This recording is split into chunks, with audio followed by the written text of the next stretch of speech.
네, 지금부터는 투자해놓은 시간으로 이어가 보겠습니다. 오늘 장에 나온 핫한 이슈들과 종목들 한 큐에 정리하고 또 남은 오후장 전략까지 한번 세워보도록 할게요. 오늘은 레몬리서치 김민수 대표, VIP 금융컨설팅 신동민 대표 두 분과 함께하겠습니다. 어서 오세요. 네, 또 제가 마지막 순서로는 탑픽주를 공개해드리고 있는데 지난주 우리 신동민 대표님의 탑픽주가 현대차였습니다. 그때 26만 원대에서 말씀을 해주셨는데 최근에 현대차 그룹주들이 로봇 모멘텀을 얻고 달리고 있습니다. 어제 현대차가 32만 원 선까지 올라오면서 저희 어제 이 시간에 40만 원 선까지 바라보자 이런 이야기도 들어봤었거든요. 오늘 현대차가 30만 원 선 깨지 않고 있는데 그럼 더 보유해볼까요, 대표님? 네, 지금 더 보유하기 딱 좋은 흐름이고요. 지금 현대차한테 다양한 이슈들도 있겠지만 뭐 피지컬 AI 관련해서 가장 적합한 기업이 현대차라는 이 관심과 수급이 쏠리고 있기 때문에 이 흐름 끊기기 전까지는 현대차 들고 계셔도 괜찮을 것 같습니다. 네, 현대차는 지금 이 흐름이 이어질 때까지 계속해서 보유해보자 수익 극대화 관점을 말씀해 주셨습니다. 네, 오늘도 두 분의 탑픽주 한번 기대해보면서 마지막 순서에 공개해보도록 할게요. 네, 그럼 본격적으로 섹터별로 이야기를 해보도록 하겠습니다. 먼저 반도체 이야기부터 나눠보도록 할게요. 네, 트럼프 대통령이 오늘 새벽 트루스 소셜을 통해서 엔비디아의 H200 칩을 중국에 수출하는 것을 허용하겠다라고 밝히면서 엔비디아의 주가가 정규장에서는 한 1%대로 상승 마감했는데 시간 외 거래에서 2% 넘게 상승하고 있습니다. 그동안은 미중 간의 이런 반도체 수출 규제가 업종의 약간의 발목을 좀 잡았었는데 이번엔 좀 그 리스크가 해소되지 않았나 싶은데요. 다만 오늘 국내 반도체 관련 종목들은 FOMC 회의를 앞둬서 그런지 다소 지지부진한 흐름을 보이고 있습니다. 김민수 대표님, 네. 엔비디아 H200 AI 칩 중국 수출 규제 푼다 이런 내용이 사실 서프라이즈한 내용은 아니었어요. 그 전에도 좀 이야기가 나오긴 했었는데 그래서 그런지 왜 오늘 반도체가 좀 지지부진한지 이유가 궁금하고요. 그리고 이 소식이 우리 국내 반도체 기업들에는 어떤 영향을 미칠지도 좀 분석해 주세요. 네, 일단 어제 올랐죠? 그러면 오늘까지 특히 하이닉스가 어제 막판까지 강하게 땡겨 올라갔는데 이 뉴스 가지고 또 오른다. 좀 부담스럽다고 봐야 될 것 같고 또 제일 중요한 거는 엔비디아 H200 칩 관련된 쪽에서 중국의 수출은 허용됐지만 중국이 안 받으면 어떡하겠느냐? 지금 현재는 중국은 그래도 표면적으로는 우리 H20 받고 그다음부터 어떤 국영 기업이나 대부분의 업체들 보고 미국산 칩 쓰지 말라라고 하는 게 가장 지금의 현 정책이기 때문에 그런 쪽에서 기업들이 원한다고 해서 사는 쪽들이 아무래도 좀 원활하게 진행될 수 있을지는 아직도 모르겠습니다. 그러다 보니까 제일 중요한 거는 그에 따라서 나올 수 있는 판매 동향들이 가장 중요하게 봐야 되겠죠. 그래서 엔비디아 입장 쪽으로는 좋습니다. 그러면 지금까지 생각 안 했던 매출 제로로 베이스로 깔고 갔던 쪽들이 오히려 나오기 시작한다 그러면 엔비디아는 좋겠는데 그런 쪽에서 판매 동향과 함께 연결돼서 국내 기업들도 영향을 끼친다. 특히 H200 같은 경우는 구형 모델이기 때문에 국내 쪽에서 HBM으로 같이 들어간다고 하더라도 그만큼 수익성이 같이 크게 나오진 않는다라는 쪽으로 보게 되면 아마 그게 그만큼 어떤 성과를 더 낸다라는 것보다는 오히려 그러면 삼성전자가 그나마 QA 확대가 나올 수 있기 때문에 그나마 나올 수 있겠죠. 하지만 시장의 반응은 뭐 그렇게 썩 아는 뭐 새로운 얘기도 아니고 이런 쪽으로 반응을 한다라는 쪽으로 봐야 될 것 같고요. 제일 중요한 거는 그래도 메모리 반도체 업황은 좋다라는 쪽에 무게를 두면서 여전히 홀딩 관점 유지를 해야 될 것 같습니다. 네, 여전히 반도체주들은 계속해서 홀딩해야 한다라고 말씀을 해주셨습니다. 네, 그리고 말씀해주셨던 SK하이닉스가 어제 오후장에 가파르게 올랐는데요. 어제 저희가 투자해놓은 시간, 이 시간에서 SK하이닉스의 시세가 갑자기 막 움직여서 좀 전해드렸었는데 알고 봤더니 ADR 발행설에 SK하이닉스 주가가 어제 급등을 했었던 겁니다. 네, 그래서 지금 또 투자 주의 딱지까지 붙었는데 오늘은 SK하이닉스가 지금 한 1%대 하락세를 보이면서 한 56만 7천 원 구간에서 움직이고 있습니다. 이 ADR이 발행이 된다면 해당 미국 투자자들도 간접적으로 이 주식을 거래할 수 있어서 사실상 미국 내 직상장 방법으로 여겨지고 있는데요. 국내에서 이렇게 ADR을 발행한 대표적인 기업에는 뭐 SK텔레콤이 있고요. 포스코홀딩스, KT, 뭐 한국전력, LG 디스플레이 등이 있습니다. 신동민 대표님, 만약에 SK하이닉스가 ADR을 정말 발행한다면 주가 눈높이를 더 높여볼 수 있을지 목표 주가를 어느 정도로 잡아야 될지 궁금하고요. 일단 뭐 당연히 구체적으로 나온 공시가 없기 때문에 조금 더 확인이 필요하겠지만 목표 주가 SK하이닉스 어디로 바라봐야 될지 좀 전략 세워주실게요. 네, 그 ADR 발행 가능성 관련해서는 시장에서 당연히 호재로 받아들이고 있는데 실제로 ADR이 발행되면 어떤 효과들이 있는지 먼저 생각해 보시는 게 맞다고 판단되거든요. 일단 미국에서 재평가가 이루어질 거고 그리고 이 옵션을 갖고 스톡 옵션을 갖고 뭐 인력이라든지 이런 거 유치할 때도 좋을 거고 미국 기업들과 전략적 파트너십 그리고 미국에 대한 프리미엄까지 같이 붙기 때문에 상당히 매력적이라고 보여집니다. 그리고 더 중요한 거는 이 신주 발행이 아니라 기존 물량을 미국에다 이제 넘긴다고 하면 유통 주식 관련해서도 좀 긍정적인 이슈가 있고요. 다만 우리가 이제 또 긍정적인 거 말고 부정적인 것도 있는데 그 요인도 생각을 해보시면 일단 ADR 이 기존에 발행했던 업체들을 보면 단기적으로는 이슈였으나 실제로 거래가 그렇게 활발하지는 않습니다. 그래서 국내 주가에 큰 영향을 미치진 않고 그리고 이 ADR 관련해서 거래를 할 때 환차익 리스크와 비용 문제도 같이 발생하고 또 생각해 보실 게 이게 미국 증권거래법에 이제 적용을 받다 보니까 이런 집단 소송 리스크와 그 리스크 이 집단 소송에 따른 정보와 기술 유출 관련해서도 우리가 고민해 보셔야 됩니다. 사실 이 ADR 발행 가능성 여부를 떠나서 그냥 지금 현재는 AI 트렌드와 반도체 슈퍼사이클이 와 있기 때문에 이 SK 하이닉스 매출과 영업이익이 계속 증명을 하고 있습니다. 아직 버블은 아니라고.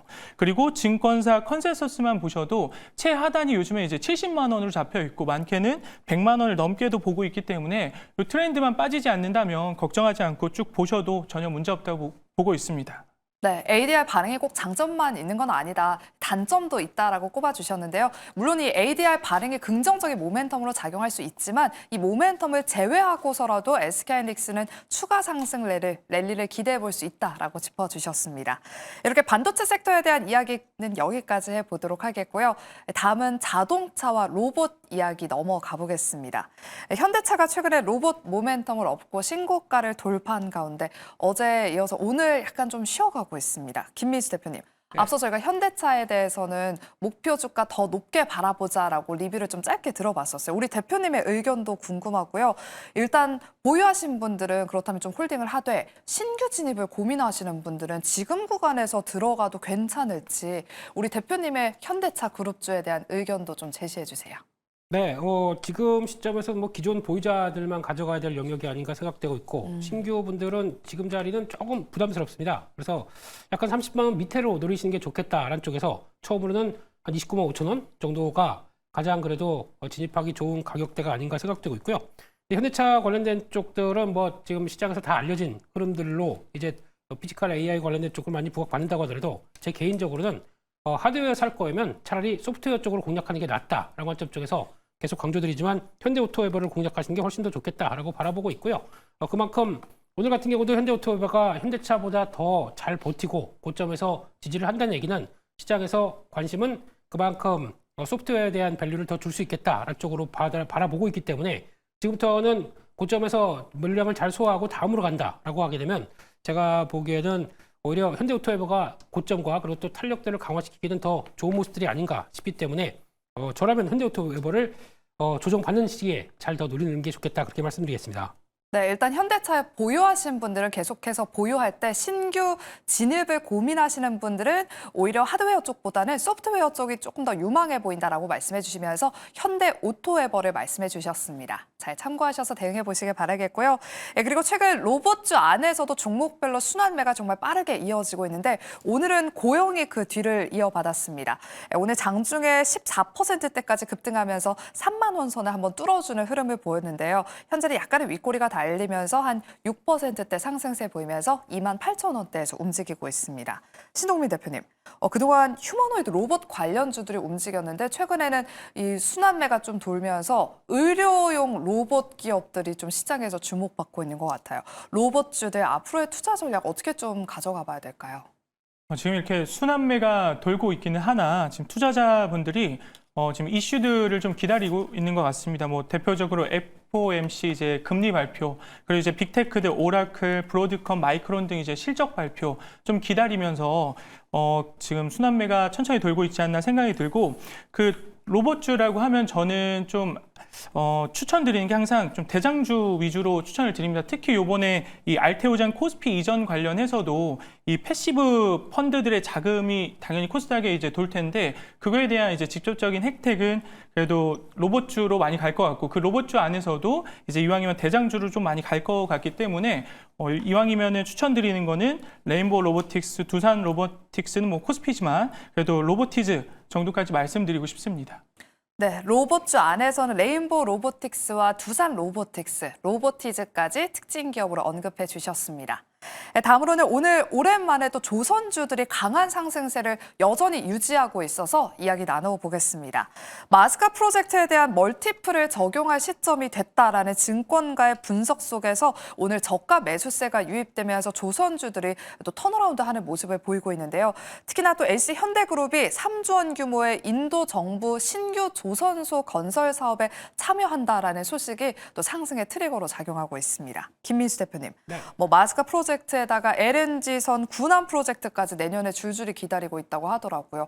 조선 슈퍼사이클에다가 미국 시장까지, 여기에는 인도까지 새로운 시장까지 열리면 조선주들은 더 추가 상승 랠리 달릴 수 있지 않을까 싶은데 오늘의 상승 어떻게 분석하고 계세요? 네, 일단 HD현대중공업, HD현대가 총대를 메고 인도로 간다라는 쪽에 대해서 근데 인도로 가는 이유가 인도 정부가 일단 강한 구애를 하기 시작했고 그런 관점 쪽에서 또 이해관계가 맞았다고 봐야겠죠. 근데 지금 HD현대중공업그룹이 일단 지금 노리는 전략은 이게 QE 확대를 노리는 이제 수주가 들어왔었을 때 QE 확대를 노린다는 것도 물론 중요하겠지만 기존에 지금 갖고 있는 베트남이나 필리핀 쪽에 갖고 있는 조선소들을 똑같은 전략으로 활용하겠다. 근데 정부의 지원들이 인도 정부의 지원이 많다라고 하다 보니까 거기서 확장되는 과정으로 보시면 될 것 같습니다. 그렇다는 얘기는 일단 확장은 되는데 돈이 되는 조선을 건조를 할 것이냐? 솔직히 그건 아닙니다. 아직 좀 더 확인해야 되겠지만 지금 알고 있는 벙커선 그리고 또 컨테이너선 쪽으로 확대를 시킨다라고 하게 되면 돈이 그렇게 많이 되지 않는다라는 쪽이지만 지금 이제 주가가 움직이는 흐름은 일단 많이 횡보했었고요. 거기다가 시장이 레벨업 되는 과정 쪽에서 순환매가 돌아가다 보니까 기존에 갔던 섹터들, 이제 어제부터는 방산이 돌기 시작했죠. 그 다음엔 조선이 돌고, 그 전에는 원자력이 먼저 움직였다가 잠 주춤하고, 이런 과정으로 본다라고 하게 되면 그 기존 섹터들이 움직이면서 나오는 변화 중에 하나로 해석하는 게 더 맞지 않나 생각되고 있고요. 마스가 관련된 쪽들은 얘기는 계속 많은데 확실히 나와봐야 알겠죠. 그런 쪽에서 역시 조선 쪽도 갖고 있을 만하다. 지금 시장에서 그래도 나는 한 축을 차지하고 있다라는 쪽에 대한 반증이기 때문에 이쪽들은 여전히 긍정적으로 봐야 될 것 같고요. 근데 항상 주가를 볼 때 그러면 가장 또 그 안의 섹터 쪽에서 뭐가 강하냐라고 하게 되면 오늘 보시는 것처럼 엔진입니다. 역시나 쉬었던 엔진이 가장 강합니다. 그런 쪽들도 체크를 하시면서 일단 지금 뭐 추격 매수하기는 조금 좀 오전이 제일 좋았다고 봐야 될 것 같고요. 지금은 추격 매수하지 마시고 일단 흐름들이 돌아간다라는 쪽에서 체크를 하시면서 보시는 게 좋겠다. 그렇게 말씀드리겠습니다. 네, 일단은 심장인 이 엔진주들이 또 강하게 움직이고 있다. 다만 오늘은 좀 강하게 매수세가 몰린 만큼 조금 더 눌림목 구간을 기다리자라고 말씀해 주셨습니다. 어제는 방산 그리고 오늘은 조선주가 움직이고 있다라고 우리 대표님이 좀 언급을 해주셨는데 방산주 이야기로 또 넘어가 보도록 할게요. 이번 달 중순에 한화 에어로스페이스의 천무 추가 수출이 예정되어 있다라는 소식에 지금 투심이 개선되고 있습니다. 신동민 대표님, 최근에 워낙 시장이 빠른 순환매가 돌다 보니까 상대적으로 좀 견조하게 움직이는 이런 조선이나 방산 쪽으로 눈을 돌려보는 전략은 어떤지 궁금하고요. 방산주 눌림목 탈출 가능할까요? 저는 방산주를 상당히 이제 긍정적으로 보고 있다 보니까 이렇게 대장주격인 하나 에어로스페이스가 끌고 가면은 이제 나머지 방산주들도 따라가지 않을까 생각이 되고 이런 수주를 따냈다고 할 때마다 이 K방산에 대한 신뢰가 올라가는 거기 때문에 이 방산주 전체에 대한 훈풍이 불 거라고 생각이 됩니다.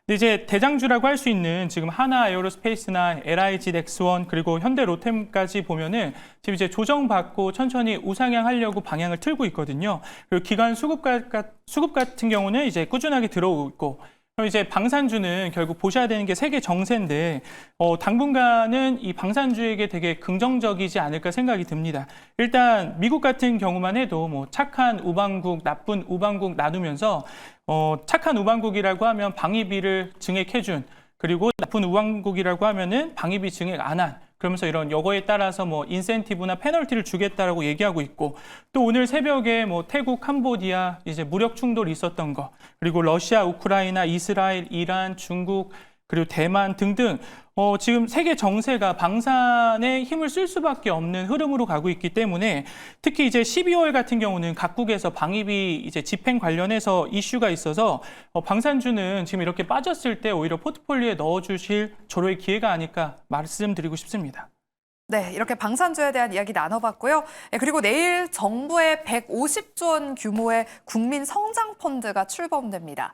이에 따라서 대규모 정책 자금이 인프라 에너지 분야에 투입될 것이다라는 기대감이 전해지면서 오늘 LS 마린 솔루션이 5% 넘게 상승하고 있고요. SK 이터닉스도 지금 8%대 강세를 이어가고 있습니다. 김미수 대표님, 네. 오늘 앞서 생쇼에서도 관련 종목을 신규로 편입하신 분이 계셨습니다. 이번에 정책 모멘텀으로 전력 인프라 순환매에 합류할 수 있을까요? 이제 수급은 들어오는 거죠. 그런 관점으로 기대감은 높은데 이에 따라서 주가가 먼저 반응했다. 솔직히 또 따라가고 싶은 생각은 별로 없습니다. 그런 관점 쪽에서 일단 CS-윈드 같은 경우는 조금 다른 결이라고 봐야 될 것 같고요. 일단 정부가 해상 풍력을 조금 더 강하게 미는 측면들이 높고 신재생 에너지 쪽에서도요. 그런 차원과 함께 최근에 수주 동향을 보게 되면 그래도 업황이 안 좋다고는 하지만 꾸준하게 늘어나고 있다라고 하게 되면 체력은 그렇게 떨어지지 않는다고 생각합니다. 그래서 오히려 탄력을 받는다라고 하게 되면 그런 쪽에서 특히 신재생 관련된 쪽들은 정부의 어떤 의도가 충분하기 때문에 그 성장 펀드에 반영이 될 가능성이 높다라고 하게 되면 그걸 관심 있게 보는 게 더 좋겠다고 봐야 될 것 같고요. 혹시나 차트는 기술적으로는 개인적으로는 HD 현대에너지솔루션이 훨씬 더 낫다고 생각합니다. 그만큼 이제 태양광 쪽에서도 성과를 보이게 되면 그런 쪽들도 움직임이 나오고 있기 때문에 그런 측면 쪽으로 해석하는 게 더 낫지 않나 싶어서 더 확대하는 것보다 기존에 강했던 종목들이 좀 정체되는 과정들을 한번 누려주셨으면 좋겠습니다. 네, 이런 에너지 쪽 안에서는 차트가 좀 괜찮은 HD 현대에너지솔루션 위주로만 보자라고 말씀해 주셨습니다. 다음은 제약바이오 섹터 진단해 보도록 하겠습니다. 연말이 다가오면서 제약바이오를 향한 투심은 더 뜨거워지고 있는데요. 오늘은 대형주보다는 중소형주들이 또 급등세를 보이고 있습니다. 알테오젠이 코스피로 이전 상장하게 되면서 과연 그렇다면 코스닥 시장에서 대장주, 바이오 대장주는 누가 될지 관심이 집중되고 있는데요. 신동민 대표님, FOMC 이번 주 회의를 앞두고 있잖아요. 미리 좀 매수하는 게 나을까요? 아니면 파월 의장의 좀 입을 확인한 이후에 들어가는 전략이 유효할까요? FOMC 금리 인하 관련해가지고 미리 매수하기는 좀 많이 늦은 것 같고요. 왜냐하면 이 이슈 관련해서는 뭐 한 달 전부터 두 달 전부터 인하될 거라고 거의 다 믿는 분위기에서 진행됐기 때문에 오히려 새로운 물량을 좀 주의해야 되지 않을까 생각이 들고 다만 이제 제약바이오를 포트폴리오에 넣고 투자한다고 하면 저는 이 두 가지 관점에서 보시는 게 좀 좋을 것 같습니다. 뭐 매매 관점이냐 투자 관점이냐인데 일단 매매 관점이라고 하면 지금 테마와 재료에 따라서 이제 투자를 하시는 게 좋을 것 같은데 뭐 대표적으로 뭐 경구용 비만 치료제라든지 어제 오늘 좀 핫한 현대약품의 뭐 탈모 이슈 그리고 삼성제약의 PSP 치료제 판권 관련한 이런 것들 이제 좀 따라다니면서 좀 기민하게 매매하시는 방법도 있을 거고 혹은 이제 중장기적으로 좀 안전하게 투자 포트폴리오에 넣고 싶다라고 하면은 확실하게 실적과 파이프라인이 지금 맞춰져 있는 기업들을 투자하시는 게 맞다고 봅니다. 그럼 당연히 이제 대장주로 가야 되고 삼성바이오로직스, 셀트리온 그리고 좀 무겁지만 유한양행까지 이제 포트폴리오에 넣어 놓으시면 괜찮을 거라 생각이 됩니다. 네, 그리고 오늘 제약바이오주 안에서 삼성 에피스홀딩스가 또 한 번 급등하면서 인적 분할 재상장 당시 기록했던 최고점 61만 원 선 부근까지 올라왔습니다. 현재 한 57만 7천 원대에서 움직이고 있는데요. 김민수 대표님, 네. 삼성 바이오로직스를 상대적으로 좀 지지부진한 이유가 좀 궁금하고요. 이제 삼성 에피스홀딩스는 재상장 가격 회복이 임박했는데 수익을 좀 챙겨야 할 때일까요? 일단 시장에서 좀 주춤하다가 다시 올라오는데 이번에 생물보안법 관련된 얘기가 다시 이제 국방 수권법에 미국에서 포함된다라고 하면서 일단 연내 법안이 통과되겠다는 관점 쪽에서 세 가지 섹터가 강한데 뭐 대형 CDMO 그리고 또 중사용 쪽의 CDMO 그러다 보니까 ST팜이 강한 이유라고 봐야 될 것 같고요. 또 원료의약품이나 바이오시밀러 근데 그중에 바이오시밀러 관련된 쪽들 삼성 에피스홀딩스가 연결이 되면서 또 주가가 강한 모습들인데 삼성 바이오 에피스가 있죠. 예, 그런 쪽에서 보는데 마찬가지로 보면 셀트리온은 왜 안 가냐? 그리고 또 삼성 바이오는 왜 안 가냐? 일단 뭐 그에 대해서는 다음에 변화가 좀 들어오는 거를 확인해야 될 부분이기 때문에 시장에서 수급이 그 입맛에 맞게 또 안 들어오는 경우도 있겠죠. 그런 관점으로 해석한다라고 하게 되면 일단은 관심은 두 대 아직 탄력들이 살아나는지 보고 좀 대응하셔야 될 것 같고요. 삼성 에피스홀딩스는 이 상태라고 하게 되면 60만 원대 언저리는 한 번 더 터치를 할 것 같습니다. 그런 쪽이 들어오는데 일단 거기서는 무리하시기보다는 일단 뭐 최근에 끌고 오셨다라고 하게 되면 한번 좀 챙기는 관점적으로 보시면서 대응하는 게 낫지 않을까라는 쪽에서 다시 이제 어떤 시가 부분 그때 상장 시에 나왔던 시가 부분에 대한 흐름들 그걸 한번 좀 챙겨보셨으면 좋겠습니다. 네, 삼성 에피스홀딩스는 60만 원 선 한번 터치할 것 같다. 다만 너무 무리하지 말고 일단 수익이 나고 있다면 좀 챙겨보는 전략 말씀해 주셨습니다. 그리고 마지막으로는 오늘 저희가 제2의 리쥬란으로 시장에서 굉장히 핫했던 리투오의 보유 기업이죠. LNC 바이오 이야기 나눠보겠습니다. 인체 조직 기반 의료기기를 중국에서 판매하기 시작했다라는 소식에 오늘 장 초반에 20%대까지 급등하면서 8만 원 선까지 한번 뚫어줬다가요. 현재는 윗꼬리가 달리면서 한 2%대 상승세를 보이고 있습니다. 신동민 대표님, 최근에 미용기기 관련 기업들의 추세가 조금 꺾인 것 같아요. 그 파마 리서치가 우하향하는데 유일하게 지금 LNC 바이오는 우상향 흐름을 이어가고 있거든요. 앞으로의 전망 어떻게 보실까요? 일단 제2의 파마 리서치라고 하면서 이제 투자 심리가 이제 많이 LNC 바이오로 가고 있는데 일단 1대1로 비교하면은 아직 한참 멀었죠. 근데 저희 투자자분들이 25년 초에 파마 리서치가 25만 원 하던 게 25년 이제 8월에 71만 원 찍는 걸 이제 다 보셨기 때문에 이제 스킨 부스터 재생의학 테마 안에 묶여 있는 LNC 바이오에 이런 기대를 좀 하고 있다고 보여집니다. 그리고 지금 현재 LNC 바이오 같은 경우는 기간 수급도 살아 있고 그다음에 차트 추세도 살아 있기 때문에 단기간 투자하기는 상당히 괜찮다고 보고 파마 리서치 같은 경우는 이제 조정이 끝나려면 아직 좀 멀은 것 같고 그다음에 하락 추세가 아직 이어지고 있어서 지금 내가 스킨 부스터 재생의학 테마 이쪽 관련해서 투자를 한다 하면은 당연히 지금 LNC 바이오에 좀 수급이 몰리고 그다음에 당분간은 좀 좋은 추세가 이어지지 않을까 판단이 되고 있습니다. 네, 이렇게 LNC 바이오에 대한 전략까지 세워봤습니다. 그럼 이제 마지막으로 두 분의 탑픽주 한번 공개해 보도록 할게요. 먼저 우리 김민수 대표님, 오늘의 탑픽주는요?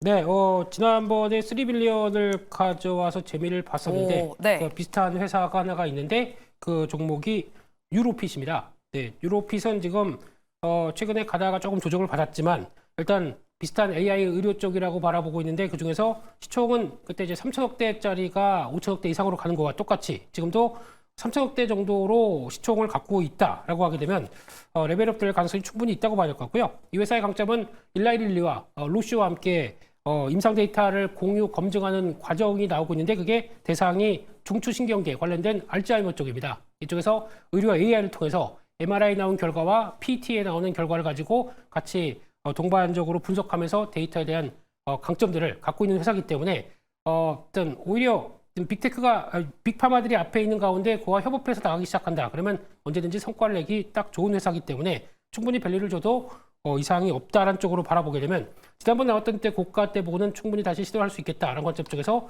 목표가 한 35,000원대까지는 열어놓고 가보셔도 될 것 같고요. 손절가는 25,500원으로 말씀드리겠습니다. 네, 이어서 신동민 대표님의 오늘 탑픽주는요? LG 에너지 솔루션 말씀드리려고 합니다. 일단 목표가 50만 원, 손절가 40만 원 말씀드리고요. 어제 벤츠와의 배터리 공급 이슈도 있었지만 그 외적으로 지금 현재 추세도 장기 이평선이 아직 살아있고 수급도 기관이 꾸준하게 들어오고 있으며 마지막으로 ESS 에너지 인프라 관련해서는 상당히 매력적인 탑티어라고 보고 있습니다. 네, 이렇게 LG 엔솔까지 저희가 들어봤습니다. 저희가 준비한 순서 여기까지입니다. 끝까지 함께해 주신 여러분 고맙습니다.